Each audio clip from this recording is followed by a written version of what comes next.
So today's topic is ECG. ECG lecture को हम 2 part में पढ़ेंगे। ये लेक्चर पार्ट 1 है, नेक्स्ट लेक्चर पार्ट 2 होगा। सो पार्ट 1 में हम क्या पढ़ेंगे? पार्ट 1 में हम ईसीजी के बारे में बेसिक चीज़ें पढ़ेंगे, लाइक ईसीजी होता क्या है, इसे लिया कैसे जाता है, जब ईसीजी लेते हैं तो जो लीड्स यूज़ होती है उस लीड्स के बारे में पढ़ेंगे। ईसीजी पेपर में जो ईसीजी ग्राफ बनता है उसमें जो वेव्स, सेगमेंट, इंटरवल होते हैं उसके बारे में पढ़ेंगे। ईसीजी का यूज़ क्या है, वो सब बेसिक चीज़ें हम पार्ट 1 लेक्चर में पढ़ेंगे। पार्ट 2 लेक्चर में हम ईसीजी को रीड कैसे करें, how to read ECG as a doctor, as a physician, हम ईसीजी को रीड करने के बाद फाइनल डायग्नोसिस क्या बनाएं, वो सब चीज़ें हम लेक्चर पार्ट 2 में पढ़ेंगे। So let's start. Before starting the lecture हम हार्ट का इलेक्ट्रिकल सिस्टम समझ लेते हैं। सो हार्ट के एक्शन के लिए, हार्ट को काम करने के लिए इलेक्ट्रिकल एक्टिविटी की नीड होती है। सो हार्ट के एक्शन के लिए जो इलेक्ट्रिकल एक्टिविटी कैसे बनती है, कहाँ से बनती है, वो सब चीज़ें हम समझ लेते हैं। सो ये हार्ट है, इसमें 4 चैम्बर्स हो गए। ये हो गया राइट अट्रियम, ये हो गया लेफ्ट अट्रियम, ये हो गया राइट वेंट्रिकल, ये हो गया लेफ्ट वेंट्रिकल।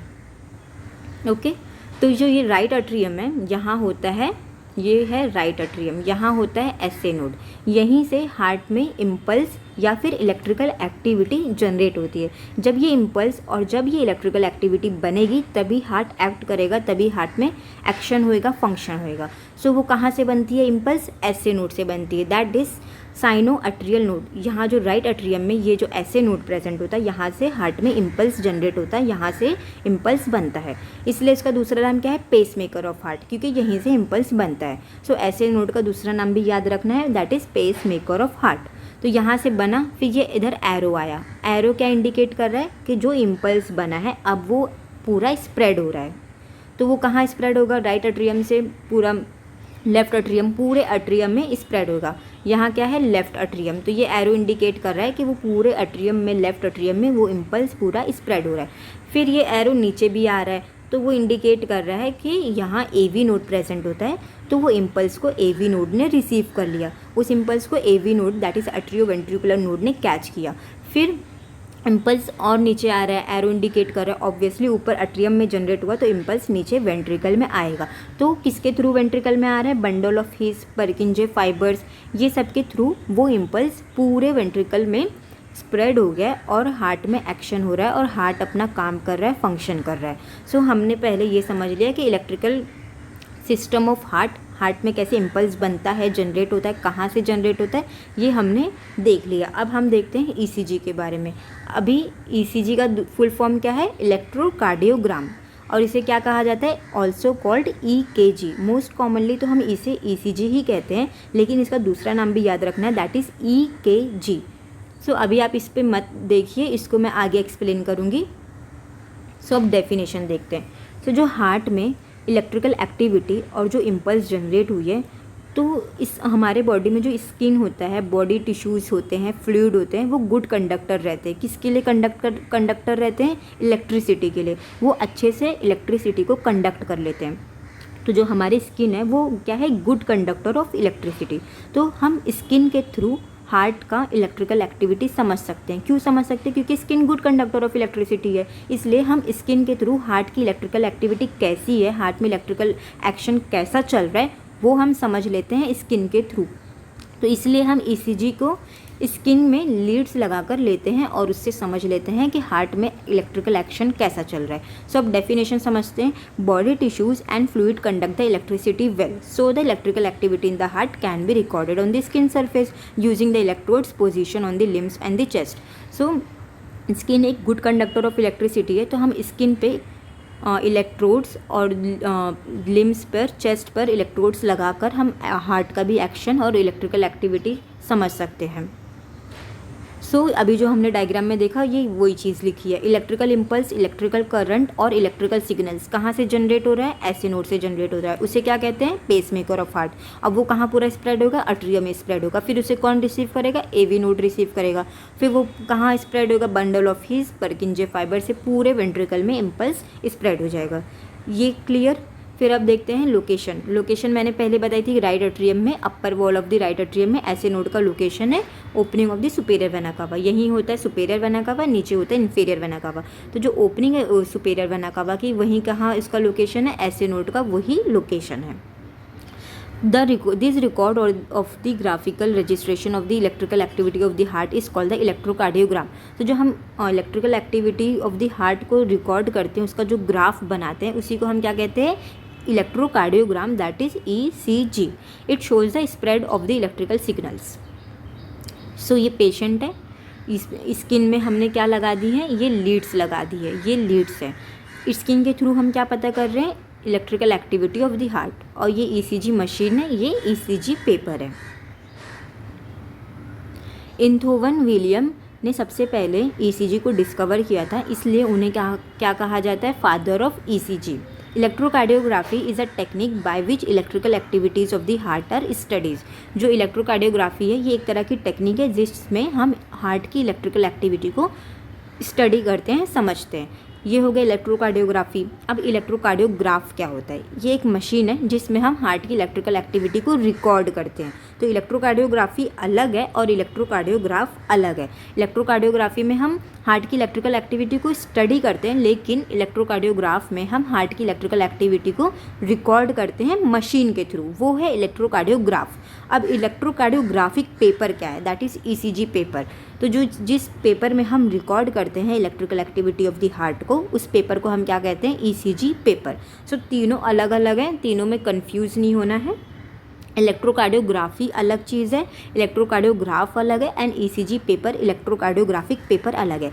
ग्राफी में हम electrical activity of the heart को स्टडी कर रहे हैं, ECG इलेक्ट्रोकार्डियोग्राफ में हम मशीन के through electrical activity of the heart को रिकॉर्ड कर रहे हैं। और पेपर, जिस पेपर में हम रिकॉर्ड करते हैं, उसी हम क्या कहते हैं, ECG paper, that is electrocardiographic paper. अब नेक्स्ट क्या है, इलेक्ट्रोकार्डियोग्राफिक ग्रिड। तो ये सब टर्म्स को अलग अलग टर्म्स है, इसे सबको समझना है, सब अलग अलग है।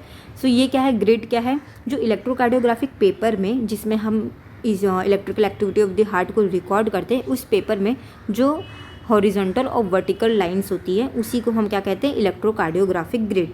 इसमें दो लाइंस होती है, हॉरिजॉन्टल लाइन भी होती है एंड वर्टिकल लाइन भी होती है। तो इन्हीं दोनों लाइन को हम क्या कहते हैं, electrocardiographic grid. So refers to the markings and the lines on the ECG paper. Grid क्या है, मार्किंग और जो लाइंस होती है ECG पेपर में, वही क्या है, इलेक्ट्रोकार्डियोग्राफिक ग्रिड। पेपर में क्या है, हॉरिजॉन्टल लाइन भी है एंड वर्टिकल लाइंस भी है। रेगुलर इंटरवल पे होती है, मीन्स एक ही डिस्टेंस पे होती है। लाइक ये वाली जो दो वर्टिकल लाइन है, ये एक ही इंटरवल पे है, एक ही डिस्टेंस पे है। ऐसे ही जैसे हॉरिजॉन्टल लाइन भी एक ही इंटरवल पे, इन दोनों का डिस्टेंस एक रेगुलर डिस्टेंस पे है, एक रेगुलर इंटरवल पे है। सो ECG पेपर में ऐसे स्मॉल बॉक्सेस होते हैं, जैसे ये एक बॉक्स हो गया, ये एक बॉक्स हो गया, ये एक बॉक्स हो गया, ये एक बॉक्स हो गया, ये एक बॉक्स हो गया।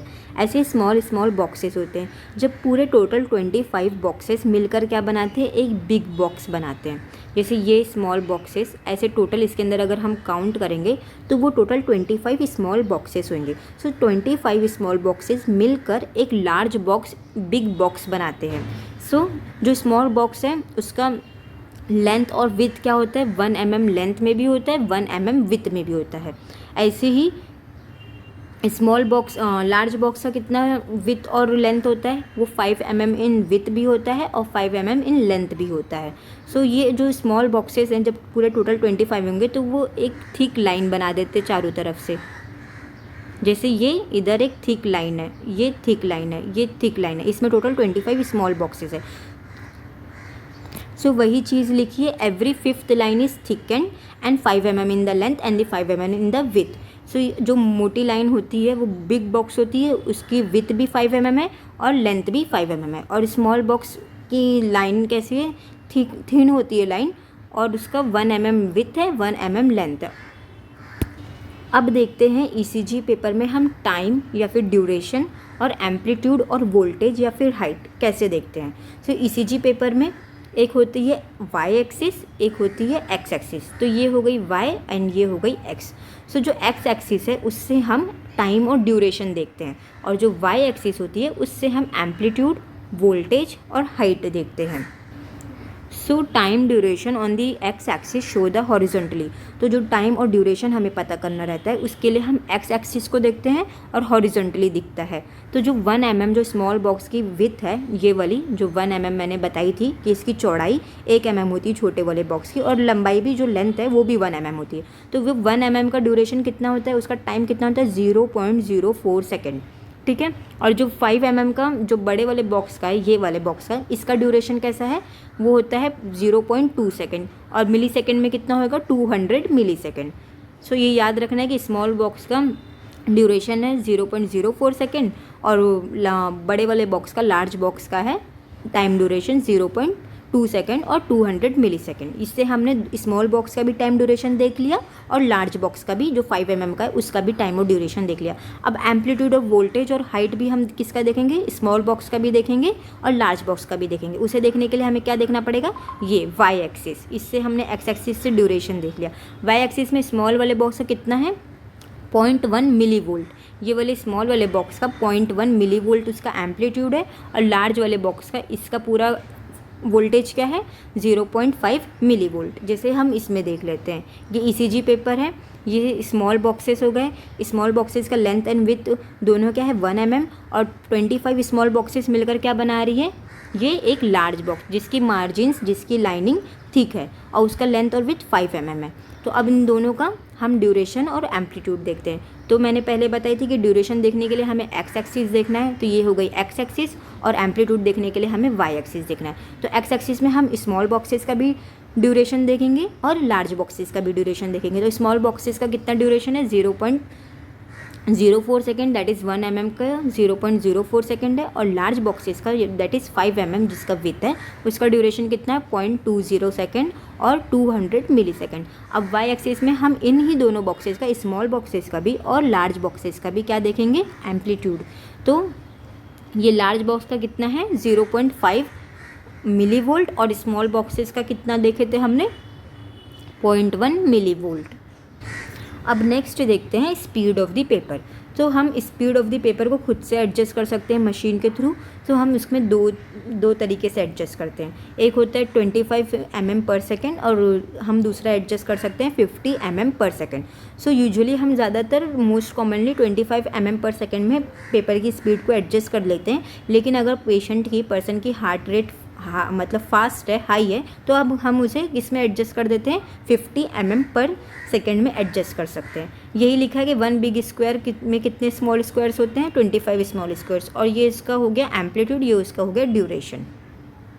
नेक्स्ट ईसीजी का यूजेस क्या है। अगर पेशेंट में इरेगुलर हार्ट रेट है, इरेगुलर रिदम है, एबनॉर्मल इलेक्ट्रिकल कंडक्शन है, poor blood flow that is ischaemia है, तो ये सब अगर पेशेंट में मतलब सिम्टम्स है या फिर ये सब चीज़ें मिल रही है, इरेगुलर हार्ट रेट मिल रहा है, रिदम भी सही नहीं है, तो हम ईसीजी के लिए रिफ़र करते हैं और हम डायग्नोसिस में हेल्प मिलती है। इसलिए ईसीजी का यही सब यूजेस है। जैसे अगर लेफ्ट वेंट्रिकल में हाइपरट्रॉफी है, किसी चैम्बर में हाइपरट्रॉफी है, सीएडी है, कोरोनरी आर्टरी डिजीज़ है, हार्ट अटैक आया पेशेंट को, तो उस सब चीज़ के लिए हम ईसीजी रिफ़र करते हैं और फिर डायग्नोसिस में हेल्प मिलती है। अब देखते हैं ईसीजी लेते टाइम जो लीड्स यूज़ होती है उस लीड्स के बारे में देखते हैं। उसमें 2 टाइप की लीड्स होती हैं, मतलब बेसिकली 3 टाइप की लीड्स यूज़ होती है। एक होती है बाइपोलर लिम्ब लीड्स, एक होती है यूनिपोलर लिम्ब लीड्स, और एक होती है चेस्ट लीड। तो ये 3 टाइप की लीड्स होती है, तीनों को डिटेल में पढ़ेंगे। तो सबसे पहले bipolar limb leads, also called standard limb leads. नाम से ही क्लियर है, बाइपोलर मीन्स 2 लीड्स यूज़ होंगी, दोनों ही एक्टिव लीड रहेंगी बट अपोजिट पोलैरिटी की रहेगी। मीन्स अगर एक लीड पॉजिटिव है तो दूसरी लीड्स नेगेटिव होगी। सो अब देखते हैं 2 limb leads are conducted. Limbs मतलब अपर लिम्स, लोअर लिम्स, वही वाले लिम्स, हाथ और पैर में दोनों लिम्स, मतलब दोनों में मतलब यूज़ होगा। बाइपोलर मीन्स 2 लीड्स, तो दोनों लीड्स कहाँ यूज़ होंगे, लिब्स में, जैसे लेफ़्ट आर्म में, लेफ़्ट लेग में, राइट आर्म में, ऐसे लिम्स में यूज़ होंगे। बाइपोलर मीन्स 2 लीड्स, और दोनों कैसे रहेंगे, एक्टिव रहेंगे, एक्टिव इलेक्ट्रोड रहेंगे बट अपोजिट पोलैरिटी के रहेंगे। एक अगर पॉजिटिव इलेक्ट्रोड है तो दूसरा इलेक्ट्रोड नेगेटिव होगा। सो इसके भी 3 टाइप हैं, limb lead 1, limb lead 2, limb lead 3। तो मैंने बोली थी कि ईसीजी में 3 टाइप की लीड्स यूज़ होती हैं। Means unipolar limb leads, bipolar limb leads and chest lead. So bipolar में 3 लीड हो गई, limb lead 1, limb lead 2 and limb lead 3। So एक चीज़ याद रखना है कि लीड्स को हम या फिर राइट आर्म में लगाएंगे, या फिर लेफ़्ट आर्म में लगाएंगे, या फिर लेफ़्ट लेग में लगाएंगे। इन्हीं तीनों जगह में लीड्स को लगाया जाता है। तो जो लिम्ब लीड 1 है उसे हम कहाँ लगाते हैं, बाइपोलर लीड्स के बारे में पढ़ रहे हैं, मीन्स 2 ही लीड यूज़ होंगी। तो राइट आर्म में एक लीड लगा दिए, वो हो गई नेगेटिव वाली, और लेफ़्ट आर्म में एक लीड लगा दिए, वो हो गई पॉजिटिव। तो दोनों लीड हो गई, एक हो गई राइट आर्म में और एक हो गई लेफ्ट आर्म में। बाइपोलर हो गया, मीन्स दोनों लीड हो गई।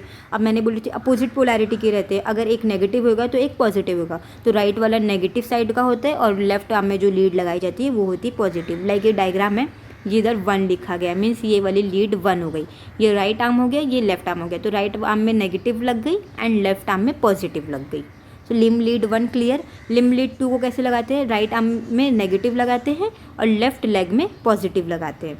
सो ये हो गई लिम्ब लीड 2, ये 2 लिखा है, मीन्स राइट आर्म में नेगेटिव है और लेफ्ट लेग में पॉजिटिव है। अपोजिट पोलैरिटी की भी हो गई, इधर नेगेटिव हो गई, इधर पॉजिटिव हो गई।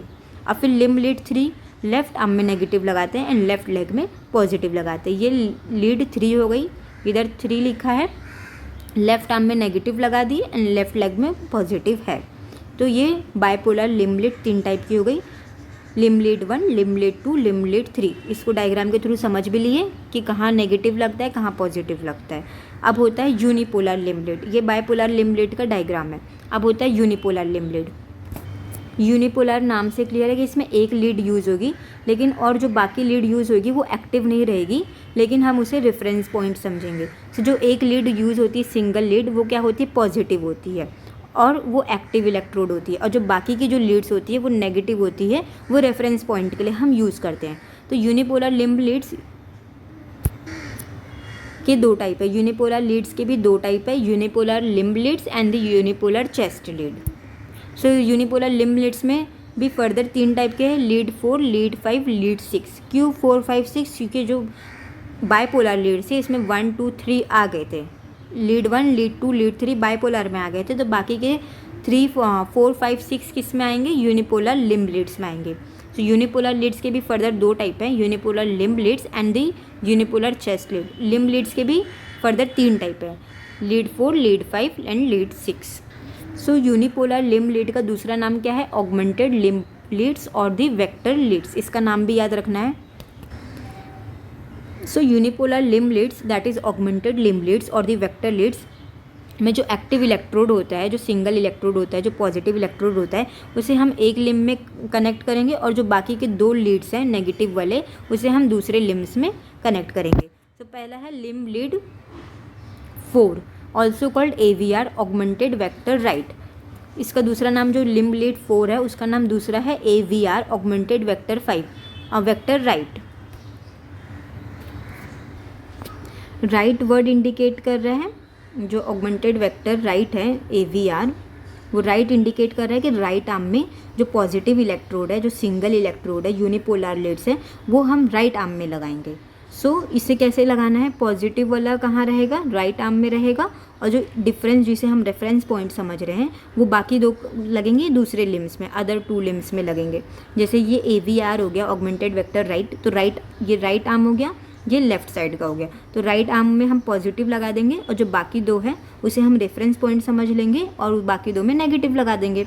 ऐसे ही लीड 5 का दूसरा नाम क्या है, ऑगमेंटेड वेक्टर लेफ्ट। तो इस लेफ्ट नाम से क्या इंडिकेट हो रहा है कि लेफ्ट आर्म में हम पॉजिटिव वाला लगा देंगे और जो बाकी 2 आर्म बचे हैं दैट इज़ लेफ्ट लेग और राइट आर्म, उसमें हम नेगेटिव लगा देंगे। तो ये हो गया augmented vector left. Left arm में क्या लगा दिए हमने, नेगेटिव लगा दिए, सॉरी लेफ्ट आर्म में हमने पॉजिटिव लगा दिए, अब बाकी जो 2 हैं उसमें हमने नेगेटिव लगा दिए।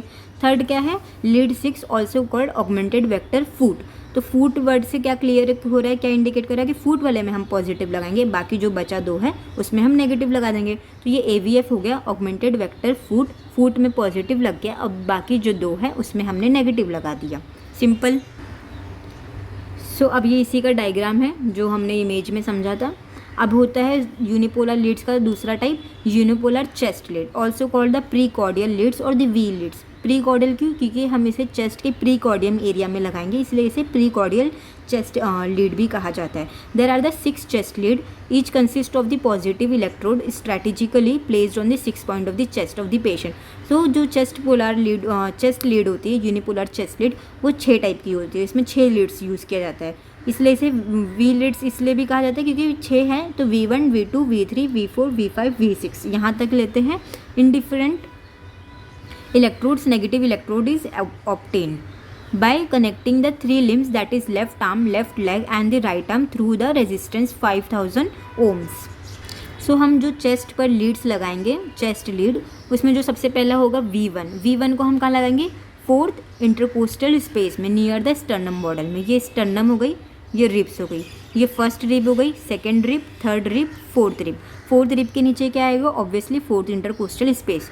तो ये हो गई 4th इंटरकोस्टल स्पेस। लेकिन राइट साइड के 4th इंटरकोस्टल स्पेस में ये V1, ये राइट साइड में 4th इंटरकोस्टल स्पेस में हम V1 लगाएंगे, लीड 1 लगाएंगे। जो चेस्ट की लीड है V1 उसे हम लगाएंगे। फिर V2 को कहाँ लगाएंगे? वही 4th इंटरकोस्टल स्पेस में, लेकिन लेफ्ट एक्सटर्नल बॉर्डर में। इसे हमने राइट में लगाया था, लेकिन V2 को हम लेफ्ट में लगाएंगे। जैसे ये V1 हो गई तो V2 उसी के साइड में लेफ्ट में लगा दिया गया। फिर V3 को अभी नहीं देखते हैं, डायरेक्ट V4 देखते हैं। V4 को कहाँ लगाएंगे? 5th इंटरकोस्टल स्पेस में, मिड क्लैविकुलर लाइन में। तो 5th इंटरकोस्टल स्पेस को काउंट करते हैं। ये हो गई rib 1, rib 2, rib 3, rib 4, rib 5। Rib 5 के नीचे आएगा 5th इंटरकोस्टल स्पेस। 5th हो गई ये V4, हाँ ये हो गई V4। V4 के कहाँ? मिड क्लैविकुलर लाइन में। जो ये क्लैविकल होता है उसके मिड से जो लाइन ड्रॉ होती है वो हो गई मिड क्लैविकुलर लाइन। तो यहाँ हो गई V4, ये हो गई इसकी मिड क्लैविकुलर लाइन। फिर अब V3 देख लेते हैं। तो V3 क्या है? V2 और V4 के बीच में। तो ये थी V2 और ये थी V4। इन दोनों के बीच में क्या लगा दिया है? Lead V3। फिर V5 क्या है? 5th intercostal space, left anterior axillary line. So ये V5 है, 5th रिब के नीचे 5th इंटरकोस्टल स्पेस में एंटेरियर एक्सिलरी लाइन। ये एंटेरियर एक्सिलरी लाइन है, उधर लगा दिए। V6 भी 5th इंटरकोस्टल स्पेस में, लेकिन मिड एक्सिलरी लाइन में। ये एक्सिलरी लाइन मिड में है, तो यहाँ हमने V6 लीड लगा दिया। ये इसकी इमेज है। V1 राइट साइड में है और बाकी सब लेफ्ट साइड में। ये हो गई V1, ये हो गई V2, ये हो गई V4। V2 और V4 के बीच में हो गई V3। फिर ये हो गई मिड एक्सिलरी लाइन में, सॉरी एंटेरियर एक्सिलरी लाइन में V5 and mid axillary line में V6। फिर ECG on 1 cardiac cycle. The normal ECG में जो बनता है पेपर में, उसमें वेव्स भी होते हैं, इंटरवल भी होते हैं, सेगमेंट भी होते हैं। तो सबसे पहले हम वेव्स देख लेते हैं। The normal ECG tracing show the 5 waves. जो वेव्स बनती है उसमें 5 वेव्स बनती है, P, Q, R, S, T। ये P wave, Q wave, R wave, S wave, T wave, 5 wave बनती है। सो फर्स्ट है P वेव। P वेव कैसे बनती है? जो हमने पहले बात किया था, यह हार्ट में राइट एट्रियम है। राइट एट्रियम में क्या होता है? SA node. SA नोड सबसे पहले इम्पल्स बनाता है, इलेक्ट्रिकल एक्टिविटी वहाँ से जनरेट होती है। सो जब SA नोड इलेक्ट्रिकल एक्टिविटी को जनरेट करता है, इम्पल्स बनाता है, तो अट्रिया क्या होता है? कॉन्ट्रैक्ट होता है। तो जब अट्रिया कॉन्ट्रैक्ट होता है तभी P वेव बन जाती है। तो P वेव कैसे अराइज होती है? P wave arises when the impulse from the SA node sweeps over the atria and atrial depolarization, that is atria contraction. जब अट्रिया में डीपोलराइजेशन होता है, डीपोलराइजेशन वर्ड से ये याद रखना मतलब कॉन्ट्रैक्शन, ऐसे ही रीपोलराइजेशन होता है मीन्स रिलैक्सेशन। तो जब अट्रिया में डीपोलराइजेशन होता है मीन्स अट्रिया कॉन्ट्रैक्ट होता है। क्यों कॉन्ट्रैक्ट होता है? क्योंकि एक्टिविटी वहाँ इम्पल्स बनी है। तो जैसे ही अट्रिया कॉन्ट्रैक्ट होता है तो P वेव बन जाती है। P वेव ऐसे बनती है। उसका ड्यूरेशन कितना होता है? 0.1 सेकेंड। तो ड्यूरेशन हम इसको किससे देखेंगे? एक्स एक्सिस से। तो ये जो इसका ड्यूरेशन है एक्स एक्सिस में जो बनेगा वो 0.1 सेकेंड का रहेगा, और वाई एक्सिस में हम उसका हाइट से क्या देखेंगे? एम्पलीट्यूड देखेंगे। उसका एम्पलीट्यूड होता है 0.12 मिलीवोल्ट। सो हमने सबसे पहले देखा कि अट्रिया कॉन्ट्रैक्ट हुआ, डीपोलराइजेशन हुआ। ये चीज़ हमेशा याद रखना है, depolarisation means contraction, repolarisation means relaxation. अब नेक्स्ट आता है P वेव के बाद, P वेव के बाद QRS कॉम्प्लेक्स। ये एक टाइप का लार्ज कॉम्प्लेक्स होता है, लार्ज वेव होता है। ये P वेव हो गया। अब कौन आया? QRS। ये हो गया QRS कॉम्प्लेक्स। ये क्या रिप्रेजेंट करता है? Very rapid spread of the impulse from the AV node. पहले SA नोड से इम्पल्स बना, अट्रिया कॉन्ट्रैक्ट हो गया तो P वेव बन गया। अब उसे किसने रिसीव किया? AV node. AV नोड से इम्पल्स रिसीव हुआ तो कौन कॉन्ट्रैक्ट होगा? अट्रिया के बाद वेंट्रिकल कॉन्ट्रैक्ट होगा। तो rapid spread of the impulse from the AV node through the AV bundle Purkinje fibre, जो हमने पहले ही समझा था। Electrical activity of the ventricle muscles, ventricular depolarisation. पहले अट्रिया कॉन्ट्रैक्ट हुआ था, अट्रिया डिपोलराइजेशन हुआ था। अब क्या हो रहा है? Ventricle depolarisation. अब वेंट्रिकल कॉन्ट्रैक्ट होगा। क्यों? क्योंकि अट्रिया ने इम्पल्स जनरेट किया, फिर अट्रिया कॉन्ट्रैक्ट हुआ। अब वो इम्पल्स नीचे कहाँ आया? वेंट्रिकल के पास। तो ऑब्वियसली अब कौन कॉन्ट्रैक्ट होगा? वेंट्रिकल कॉन्ट्रैक्ट होगा, क्योंकि वेंट्रिकल के पास इम्पल्स है। तो इस स्टेज में क्या आएगी? क्यूआरएस कॉम्प्लेक्स में वेंट्रिकल डिपोलराइजेशन, क्योंकि वेंट्रिकल कॉन्ट्रैक्ट हुआ। Depolarisation means contract. तो वेंट्रिकल कैसे कॉन्ट्रैक्ट हुआ? ऐसे नोड ने इम्पल्स जनरेट किया, उसे रिसीव किया एवी नोड ने स्प्रेड किया इम्पल्स को वेंट्रिकल के पास। तो अब वेंट्रिकल कॉन्ट्रैक्ट हो रहा है। तो जब वेंट्रिकल कॉन्ट्रैक्ट हो रहा है, वेंट्रिकल में डीपोलराइजेशन हो रहा है, तो उसकी वजह से कौन सा कॉम्प्लेक्स बना? क्यूआरएस कॉम्प्लेक्स बना। सो ये एक लार्ज वेव है। तो इसका ड्यूरेशन कितना होता है? ड्यूरेशन नहीं है इसमें, बाद में बताती हूँ। एम्पलीट्यूड होता है, क्यू का एम्पलीट्यूड अलग है, 0.1 टू 0.2 मिली वोल्ट है। आर का है 1 मिली वोल्ट एंड एस का है 0.4 millivolt. Q R S सबका अलग अलग एम्पलीट्यूड है। क्यू का 0.1 टू 0.2 मिली वोल्ट है, आर का 1 मिली वोल्ट है एंड एस का 0.4 मिली वोल्ट है। सो क्यू आर एस का ड्यूरेशन है 0.08 से 0.1 सेकेंड का, 0.10 सेकेंड का, 0.08 से 0.10 सेकेंड का। फिर Q R S complex clear. फिर इसके बाद आया T wave. Q P wave भी पढ़ लिए, क्यू आर एस भी पढ़ लिया। अब नेक्स्ट आ रहा है टी वेव। टी वेव क्या है? Ventricle repolarisation. जब वेंट्रिकल अब कॉन्ट्रैक्ट हुआ है तो अब वेंट्रिकल रिलैक्स भी होएगा। तो रिपोलराइजेशन वर्ड का मीनिंग होता है रिलैक्सेशन। तो अब नेक्स्ट स्टेज क्या आ रही है? Ventricle repolarisation, that is ventricle relaxation. तो टी वेव कैसे बनती है? जब वेंट्रिकल रिलैक्स होता है तब टी वेव बन जाती है। सो अब इसको इमेज के थ्रू समझ लेते हैं कि पहले हो गया, मतलब ग्राफ में 3 वेव होती है, पी वेव, फिर एक लार्ज वेव होती है, उसे हम क्या कहते हैं? क्यू आर एस कॉम्प्लेक्स, फिर लास्ट में होती है टी वेव। तो पी वेव हमारी कैसे बनी? जब अट्रिया कॉन्ट्रैक्ट हुआ, इसलिए इसमें ऊपर लिखा है atrial contraction means atrial depolarisation. फिर क्यू आर एस कॉम्प्लेक्स कैसे हुआ? Ventricle depolarisation. क्यों? अब वहाँ से अट्रिया से नीचे इम्पल्स आ गई वेंट्रिकल के पास, तो अब वेंट्रिकल कॉन्ट्रैक्ट होगा। तो क्यू आर एस कॉम्प्लेक्स कैसे बना? वेंट्रिकल के कॉन्ट्रैक्शन की वजह से, दैट इज वेंट्रिकल डीपोलराइजेशन। फिर टी वेव कैसे बना? मायोकार्डियल रिपोलराइजेशन, मतलब वेंट्रिकल अब रिपोलराइज हुआ है, मतलब वेंट्रिकल अब रिलैक्स हुआ है, तो उसकी वजह से टी वेव बना। तो अब आपने एक चीज़ नोटिस किया होगा कि अट्रिया कॉन्ट्रैक्ट हुआ, फिर वेंट्रिकल कॉन्ट्रैक्ट हुआ, फिर वेंट्रिकल रिलैक्स हुआ। अट्रिया पर रिलैक्स हुआ ही नहीं, अट्रिया सिर्फ कॉन्ट्रैक्ट हुआ, वेंट्रिकल डीपोलराइज भी हुआ और रिपोलराइज भी हुआ, मतलब कॉन्ट्रैक्ट भी हुआ, रिलैक्स भी हुआ, वेंट्रिकल का दोनों हो गया। लेकिन अट्रिया का सिर्फ कॉन्ट्रैक्शन हुआ, अट्रिया रिलैक्स हुआ नहीं। क्यों नहीं इसका अलग से एक वेव बना अट्रिया का रिलैक्सेशन का? इसलिए क्योंकि क्यू आर एस कॉम्प्लेक्स इतना लेंदी होता है, इतना बड़ा होता है कि उसका रिलैक्सेशन इसी में मर्ज हो जाता है। जो अट्रिया रिलैक्स होता है उसकी वेव इसलिए अलग से बनती नहीं है, क्योंकि क्यू आर एस कॉम्प्लेक्स में वो इसकी जो अट्रिया की रिलैक्सेशन की, अट्रियल रिपोलराइजेशन की वेव इसी क्यू आर एस कॉम्प्लेक्स में लॉन्ग वेव में मर्ज हो जाती है।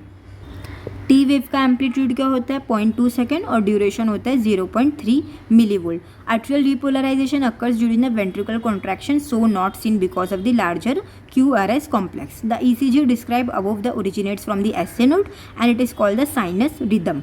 And the rate of the sinus rhythm is 60 to 100 beats per minute. So atrial repolarization क्यों नहीं दिखा? क्योंकि ventricular contraction जब ECG में हुआ था QRS complex में, वो उसी में मर्ज हो जाता है। हमने वेव देख लिया, अब हम देखते हैं इंटरवल। इंटरवल के बाद हम सेगमेंट देखेंगे। तो पहला होता है P R interval. P R interval क्या है? Interval between the onset of the P wave and the onset of the Q wave. So ये जो पी वेव का ऑनसेट है और क्यू वेव का ऑनसेट है, उनके बीच में जो इंटरवल होता है उसे हम कहते हैं पी आर इंटरवल। जो यहाँ लिखा है पी वेव का और क्यू वेव के बीच का जो इंटरवल है वो है P R interval. P R interval क्या है? इंडिकेट करता है duration of the conduction of the impulse from the SA node to the ventricle via the AV node. मतलब एसए नोड ने जो इम्पल्स जनरेट किया है और उसे जो रिसीव कर रहा है एवी नोड, उन दोनों के बीच का ड्यूरेशन है पी आर इंटरवल।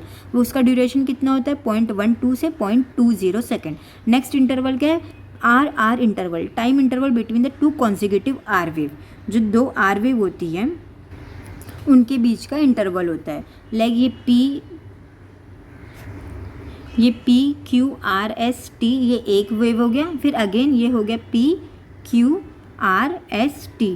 तो एक और एक दूसरे वेव के बीच का जो दोनों आर आर का इंटरवल होता है उसे हम क्या कहते हैं? R R interval. तो ये एक वेव पूरी हुई, फिर एक और वेव हुई, तो वो पूरा मिलकर बनता है आर आर इंटरवल। तो जब ये एक साइकिल होएगी पूरी कार्डियक साइकिल, फिर अगेन दूसरा वेव आएगा, मतलब दूसरा ग्राफ बनेगा। ये एक कार्डियक साइकिल से एक ग्राफ बना, फिर दूसरे कार्डियक साइकिल से दूसरा ग्राफ बना। तो इन दोनों का ड्यूरेशन के बीच में जो आर वेव बन रही है और आर आर इंटरवल बन रहा है, उसे ही कहते हैं हम आर आर इंटरवल। तो इसका भी कार्डियक साइकिल जैसे ही ड्यूरेशन होएगा, इसलिए इसका ड्यूरेशन होता है 0.8 सेकेंड। फिर QT इंटरवल क्या है? Interval between the onset of the Q wave and the end of the T wave. तो ये है onset of the Q wave and the end of the T wave. तो इन दोनों के बीच में क्या हो गया? QT interval. QT इंटरवल क्या इंडिकेट करता है? वेंट्रिकल डीपोलराइजेशन एंड रीपोलराइजेशन, क्योंकि वेंट्रिकल QT इंटरवल के बीच में कॉन्ट्रैक्ट भी हो रहा है, रिलैक्स भी हो रहा है। तो इसमें डीपोलराइजेशन और रीपोलराइजेशन दोनों। इसका ड्यूरेशन होता है 0.20 सेकेंड से 0.440 सेकेंड। फिर लास्ट में हम लीड्स के बारे में देख लेते हैं। नहीं, उससे पहले हम सेगमेंट देख लेते हैं। हमने वेव देख लिया, इंटरवल देख लिया, सेगमेंट देख लिया। दो सेगमेंट देखने मिलता है ग्राफ में। एक होता है PR सेगमेंट, एक होता है ST सेगमेंट। PR सेगमेंट क्या है? Flat line between the P wave and starts of the QRS complex. ये जो P वेव है और ये जो QRS कॉम्प्लेक्स है, उन दोनों के बीच में जो फ्लैट लाइन बन रही है वो क्या है? हमारा PR सेगमेंट। नेक्स्ट क्या है? ST segment. ST सेगमेंट क्या है? Time interval between the end of the S wave and the onset of the T wave. जो ये PQRS में जो ये S वेव है, ये S वेव के एंड में और T वेव की स्टार्टिंग में, इन दोनों के बीच में जो फ्लैट लाइन है वो क्या है? ST segment. ST सेगमेंट क्या इंडिकेट करता है? दो डीपोलराइजेशन और रीपोलराइजेशन की वेंट्रिकल में जो टाइम है, उन दोनों के बीच का टाइम। मीन्स वेंट्रिकल जब डीपोलराइज हो रहा है फिर रीपोलराइज हो रहा है, उन दोनों के बीच का टाइम क्या इंडिकेट करता है? ST segment. और उसका टाइम कितना होता है? 0.8 सेकेंड, सॉरी 0.08 सेकेंड। सो अब ये इमेज में देख लेते हैं। Wave, P wave, QRS large wave that is QRS complex, T wave. फिर इंटरवल कितने थे? इंटरवल 3 थे। वेव 3 हो गई, P वेव फर्स्ट, QRS एक large wave second and T wave third. तो 3 वेव हो गई, 3 इंटरवल भी है। PR इंटरवल P के स्टार्टिंग में एंड Q के तक PR इंटरवल हो गया। फिर QT इंटरवल Q से लेकर T के बीच में जो इंटरवल है वो हो गया QT इंटरवल। फिर एक होता है RR इंटरवल, मीन्स R और नेक्स्ट R वेव में जो ड्यूरेशन होता है 0.8 सेकेंड का कार्डियक साइकिल, वो हो गया RR interval. Interval complete. Segment दो होते हैं, एक है PR फ्लैट लाइन वाला सेगमेंट एंड एक ST फ्लैट लाइन सेगमेंट। सो वेव, इंटरवल, सेगमेंट क्लियर। फिर नेक्स्ट इसका एक फ्लो चार्ट देख लेते हैं लीड्स का। लीड्स दो टाइप के होते हैं, एक होती है बाइपोलर लिम्ब लीड्स, एक होती है यूनिपोलर लिम्ब लीड्स। बाइपोलर में 2 लीड यूज़ होगी, दोनों एक्टिव इलेक्ट्रोड रहेगी, और जो थर्ड लीड रहेगी वो नेगेटिव रहेगी। अपोजिट पोलैरिटी का रहता है, अगर एक इलेक्ट्रोड पॉजिटिव है तो दूसरा इलेक्ट्रोड नेगेटिव रहेगा। यूनिपोलर में सिंगल इलेक्ट्रोड यूज़ होता है, उसे ही एक्टिव इलेक्ट्रोड समझते हैं, वो पॉजिटिव होता है। बाकी दो को हम रेफरेंस पॉइंट समझते हैं और वो नेगेटिव होता है। बाइपोलर लिम्ब लीड्स की भी फर्दर 3 टाइप है, लीड 1, लीड 2, लीड 3। और इसमें लिख दिया गया है कि राइट आर्म में नेगेटिव लगाएंगे बट लेफ्ट आर्म में पॉजिटिव लगाएंगे। राइट आर्म में नेगेटिव तो लेफ्ट लेग में पॉजिटिव, लेफ्ट आर्म में नेगेटिव फिर लेफ्ट लेग में पॉजिटिव। यूनिपोलर लिम्ब लीड्स को वेक्टर लीड, ऑगमेंटेड लीड्स भी कहा जाता है। इसके भी 2 फर्दर टाइप है, unipolar limb leads and unipolar chest lead. Unipolar limb leads की भी फर्दर 3 टाइप है, लीड 4, लीड 5, लीड 6। इसे ऑगमेंटेड वेक्टर राइट भी कहा जाता है, ऑगमेंटेड वेक्टर लेफ्ट भी कहा जाता है, ऑगमेंटेड वेक्टर फुट। इसे लिख दिया गया है राइट आर्म में पॉजिटिव, लेफ्ट आर्म में नेगेटिव, लेफ्ट लेग में नेगेटिव। ऐसे ही यूनिपोलर चेस्ट लीड में 6 लीड होती है, V1, V2 अप टू